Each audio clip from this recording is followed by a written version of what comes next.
আওয়ামী লীগের পর বিএনপিকে মাইনাস করার চিন্তা ভাবনা করতেছে জাতীয় নাগরিক কমিটি, বৈষম্য বিরোধী ছাত্র আন্দোলনের নেতারা বা জামাতের বি টিম বলা হয় যাকে।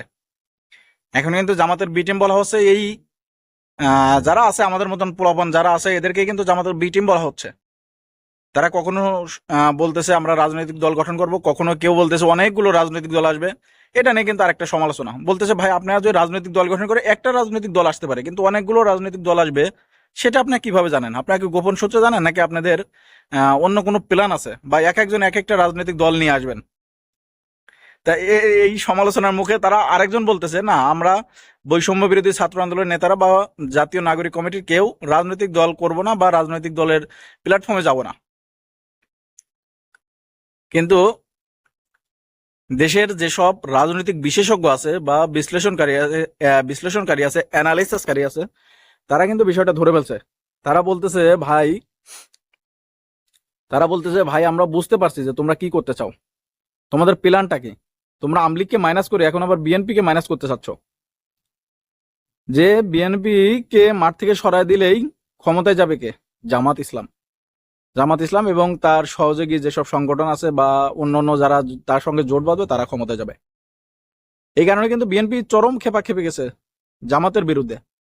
তারা বলতেছে জামাত সে ৭১ বিরোধী, তমক বিরোধী। কারণ জামাত কিন্তু একসময় বিএনপির খুব কাছের ছিল, বন্ধু ছিল, মিত্র ছিল। এখন দা কুমড়ার সম্পর্ক হয়ে গেছে বিএনপির সঙ্গে জামাতের।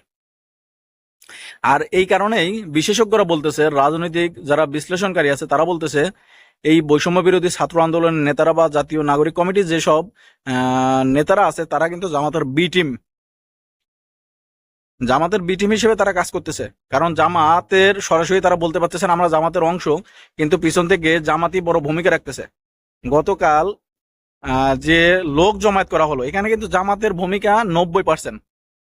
তাদের নেতাকর্মী এবং আর যারা বাইরে ছিল তাদেরকে ভাড়া করে আনা হয়েছে, এটা কিন্তু এখন প্রকাশ্যে ১,০০০ কোটি টাকা দেওয়া হয়েছে। তারা কিন্তু যাদেরকে ভাড়া করে আনা হয়েছে তারাও বলেছে, এমনকি গোয়েন্দা সংস্থার রিপোর্টও দিয়েছে যে ১,০০০ কোটি টাকা দিয়ে তাদেরকে ভাড়া করে আনা হয়েছে, যে শহীদ মিনারে তাদের সমাবেশে অংশগ্রহণ করতে হবে। এখন আরেকটা সমালোচনা তৈরি হয়েছে যে তারা এত টাকা পালো কই? বৈষম্য বিরোধী ছাত্র আন্দোলনের নেতারা বা জাতীয় নাগরিক কমিটির নেতারা এরা স্টুডেন্ট, এরা এত টাকা পালো কই?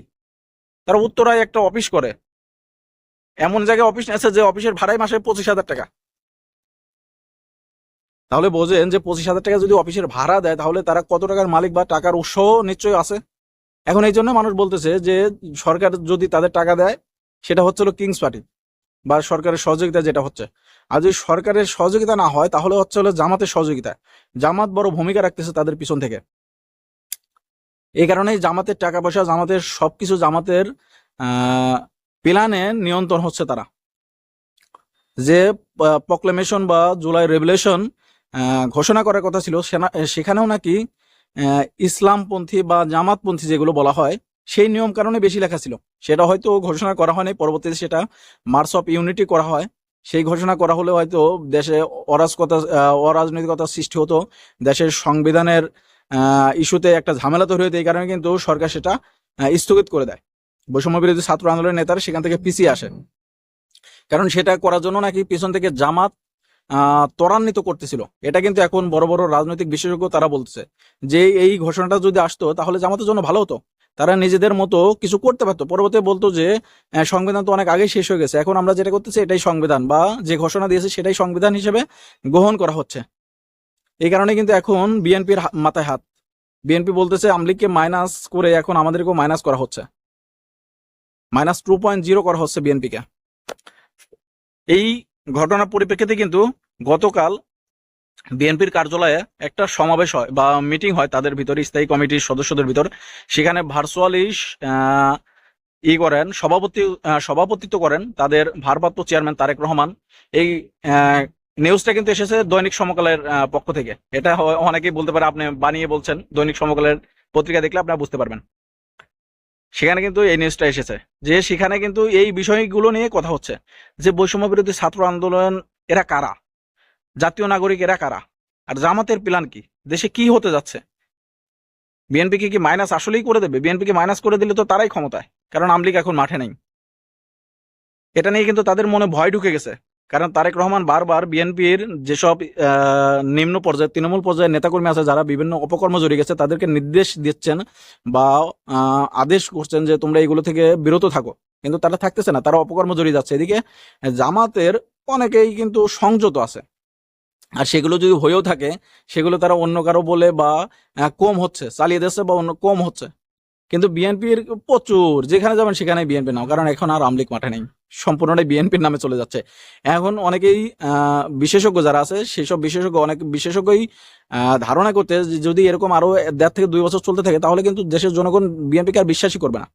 তখন হয়তো এই বৈষম্য বিরোধী ছাত্র আন্দোলনের বি টিম বা জামাত এরাই কিন্তু তখন বলবে যে মানে মুখোমুখি হয়ে এরাই নির্বাচন করবে, বলবে যে আমরাই প্রতিদ্বন্দ্বী, অমুক তমুক এটা ওটা করে নির্বাচন হয়ে যাবে, জামাত হয়ে যাবে -2.0। তো এখন হয়তো এই ঘটনার সবকিছু বিশ্লেষণ করলে দেখা যায় কিন্তু জামাতকেই সামনে দেখা যাচ্ছে আর বিএনপিকে মাইনাস করার চিন্তা ভাবনা করা হচ্ছে। এই কারণে বিএনপির সবার কিন্তু এখন মাথায় হাত। এটা আপনারাও চিন্তা ভাবনা করেন, বিএনপির যেসব নেতাকর্মী আছে যে কি করা যায়, দেশের কি পরিবেশ আসতে সামনে, কারণ নির্বাচন হবে খুবই কঠিন। এটা কিন্তু আপনাদের নেতা তারেক রহমান তিনি আগেই ঘোষণা দিয়েছেন এবারকার নির্বাচন খুবই কঠিন হবে। তো এখন প্ল্যান হলো আপনাদের হাতে, আপনারা কি করবেন, কাকে কিভাবে রাজনৈতিক ভাবে মোকাবেলা করবেন সেটা আপনাদের সিদ্ধান্ত। যদি ভালো লাগে ভিডিওটি শেয়ার করেন, সবাই ভালো থাকবেন। আল্লাহ হাফেজ।